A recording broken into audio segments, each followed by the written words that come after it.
வாழ்க வளமுடன். குருவே துணை. ஓம் நமச்சிவாய நமக. ஜோதிட நண்பர்கள் அனைவருக்கும் வணக்கம். இன்றைக்கி என்ன தலைப்பு பார்க்க போகிறோம் அப்படின்னா, 7ஆம் பாவகமும் திருமண ரகசியமும் பற்றி தான் நம்ம பார்க்க போகிறோம்.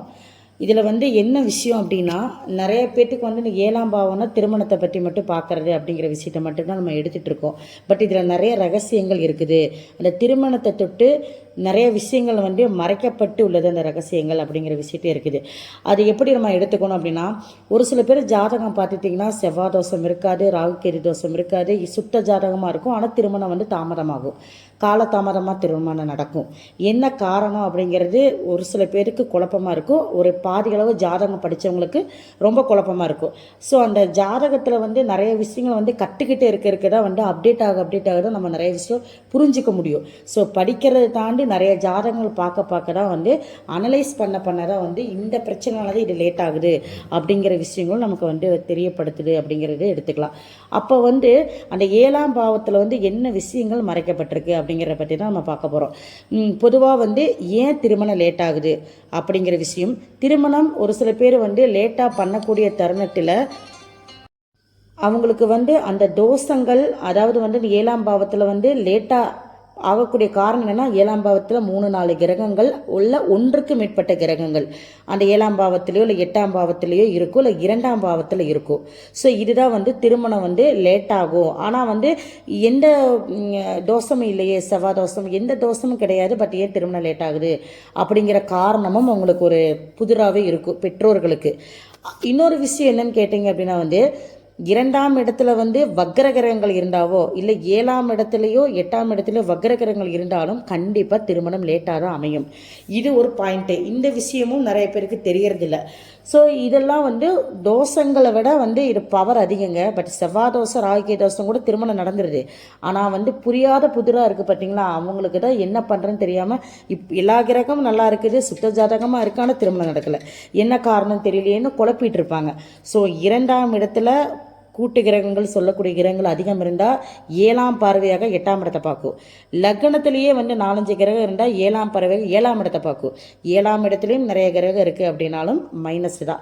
ஸோ நிறையாங்கிறது 2-3 கிரகங்கள் இருந்தாலே, அதுவும் அசுப கிரகங்கள் இருந்தால் பாதிப்புகள் அதிகமாக தென்படும் அப்படிங்கிற விஷயத்தை எடுத்துக்கலாம். அப்போ என்ன மாதிரி பாதிப்புகள் அப்படின்னா, ஒரு ஆண் ஜாதகமாக இருக்குது அப்படின்னா 32 வயசு ஆகி திருமணம் நடக்குது அப்படின்னா ஓகே ஃபைன். ஏன்னா அதுக்கு மேலே அவங்க திருமணம் ஆனாலும் தோஷங்கள் இருக்கும் பட்சத்தில் அவங்க கொஞ்சம் அக்செப்ட் பண்ணிட்டு வாழ்க்கையை கொண்டு போவாங்க. அதுக்குள்ளே குழந்தைகள் ஆகும் பட்சத்தில் ஓகே குழந்தைக்காக நம்ம லைஃப்பை கொண்டு போவோங்கிற மாதிரி வாழ்க்கை நடத்தக்கூடியவங்க நிறைய பேர் இருக்கிறாங்க. இதே ஒரு பெண் ஜாதகமாக இருக்குது அப்படின்னா 28 வயசுக்கு மேலே திருமணம் நடக்கும். அப்போவும் என்ன பண்ணுவாங்க, இதுக்கு மேலே 2வது ஒரு கருத்து வேறுபாடு வருது. அந்த அந்த ஆக்சுவலாக அந்த கிரகங்கள் நிறையா இருக்கும் பட்சத்துலையும் கருத்து வேறுபாடு வரத்த செய்யும். அப்படி இருந்தும் அந்த வாழ்க்கையை கொண்டு போக காரணம் என்னன்னு பார்த்தீங்க அப்படின்னா, அந்த 28 வயசுக்கு மேலே திருமணம் முடிஞ்சு மறுபடியும் எகெயின் 2வது திருமணத்துக்கு ஒன்றும் பண்ண முடியாது, மறுபடியும் எவ்வளோ நாள் வெயிட் பண்ணுறது அப்படிங்கிற மாதிரி கொண்டு போவாங்க. ஸோ இது ஒரு மைனஸ்ஸு. ஸோ மைனஸுங்கிறது அவங்க நினைக்கிறது மைனஸ் சொல்கிறேன். பட் அதை நினச்சி என்ன பண்ணுவாங்க, ஓகே வாழ்க்கையை கொண்டு போகலாம், இப்படியே அடுத்த கல்யாணத்தை பற்றி யோசிக்க வேண்டாம், கஷ்டப்பட்டாரு வாழ்ந்துருவோங்கிற மாதிரி கொண்டு போவாங்க. அதுக்காக தான் திருமணத்தை லேட்டாக திருமணம் நடந்தால் அக்செப்ட் பண்ணிக்கிங்க, பரவாயில்ல, கடவுள் நமக்கு ஏதோ ஒரு விஷயத்தை வாழ்க்கையை கொடுக்குறாரு, மறு திருமணம் இல்லாமல் வாழ்க்கையை கொடுக்குறாரே, பெரிய விஷயம் அப்படின்னு கொண்டு போய்க்கிங்க. அது இல்லாமல் இல்லை ஒரு சிலர் 27 வயசுக்குள்ளேயே முடிக்கணும், அதுக்கப்புறம் முடியவே முடியாது, 40 வயசு ஆயிரும், இல்லை 25க்குள்ளேயே பெண்ணுக்கு முடிக்கணும், 23க்குள்ளேயே பெண்ணுக்கு முடிக்கணும், அப்படி இல்லைன்னா திருமணமே நடக்காது அப்படிங்கிற மாதிரிலாம் நிறைய விஷயங்கள் நான் டெய்லி கேட்குறேன். பட் அப்படிலாம் கிடையவே கிடையாதுங்க. திருமணம், வீடு வாசல், குழந்தை, இந்த 3மே கடவுள் எப்போ விதிக்கப்படுறாரோ அப்போ நடந்தே தீரும். நீங்கள் என்ன பரிகாரம் பண்ணாலும், வாழை மரத்துக்கு வெட்டினாலும் சரி, இல்லை யாரை வெட்டினாலும் சரி, ஆக்சுவலாக வாழை மரத்தை வெட்டினாலும் சரி, நிறைய பேர் வாழை மரத்தை வெட்டுங்க, நிறைய பரிகாரம்லாம் செய்கிறாங்க, அதெல்லாம் வேஸ்ட்டுங்க. பரிகாரம் செய்கிறதுனால தலையெழுத்தையும் மாற்ற முடியாது, நடப்பவே நடந்தே தீரும், கருமா. ஓகேங்களா? ஸோ இதுதான் நிதர்சனமான உண்மை. அப்போது என்ன தான் நம்ம பரிகாரம் பண்ணாலும் கல்யாணம் நடக்கிறது எப்போ நடக்குமோ அப்போ தான் நடக்கும். அதனால் அக்செப்ட் பண்ணி பழகிக்கிங்க. லேட் ஆகுதா, எல்லாம் நன்மைக்கு அப்படிங்கிற விஷயத்தை எடுத்துக்கோங்க. அப்படி சீக்கிரம் பண்ணுறனால என்ன ஆகுன்னு பார்த்தீங்க அப்படின்னா, கண்டிப்பாக அவங்களுக்கு 2வது திருமணத்தை வந்து இப்போ உதாரணமாக ஒரு பெண்ணுக்கு 21 வயசுல 23 வயசுக்குள்ள திருமணம் பண்ணுறாங்க அப்படின்னா அந்த பெண்ணுக்கு 27 28 வயசில் 2வது திருமணத்தை பற்றி கேட்பாங்க. ஒரு ஆணுக்கு 27 வயசுக்குள்ளே திருமணம் பண்ணிட்டாங்க, இந்த மாதிரி கிரக அமைப்பு இருந்து பண்ணுறாங்க அப்படின்னா அந்த ஆண் 33 34 வயசு 2வது திருமணத்தை பற்றி கேட்பாங்க. ஸோ இது நிறைய ஜாதகத்தை நான் பார்த்துட்டு தான் இருக்கிறேன். இதெல்லாம் வந்து நீங்கள் புரிஞ்சுக்குங்க. இதுதான் திருமண ரகசியம். அந்த 7ஆம் பாவத்தில் இருக்கிற ரகசியத்தை பற்றி நான் சொல்கிறேன்.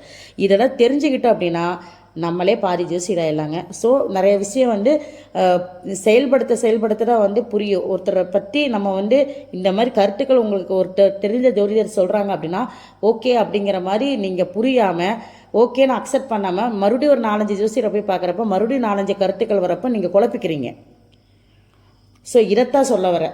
இது நிறைய விஷயங்கள் இருக்குங்க திருமண ரகசியம். நிறைய நான் கொஞ்சம் தான் உங்களுக்கு நான் சொல்கிறேன். அடுத்தது இந்த வக்கர கிரகங்கள் இருந்தாலும் திருமணம் லேட்டாங்க. 2ஆம் இடத்துல வக்கரம் இருந்தாலும் சரி, இல்லை உங்களுக்கு 7ஆம் இடத்துல வக்கரம் இருந்தாலும் சரி, 8ஆம் இடத்துல வக்கர கிரகம் இருந்தால் கண்டிப்பாக திருமணம் லேட் ஆகும்.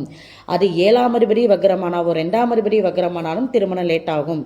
ஏன்னா வக்கர கிரகங்கள் தாமதப்படுத்தும் அப்படிங்கிற விஷயத்தை மட்டும் நீங்கள் புரிஞ்சுக்கிட்டீங்கன்னா ஓகே, சரிங்களா? ஸோ இந்த மாதிரி தான் நம்ம வந்து பார்க்கணும்.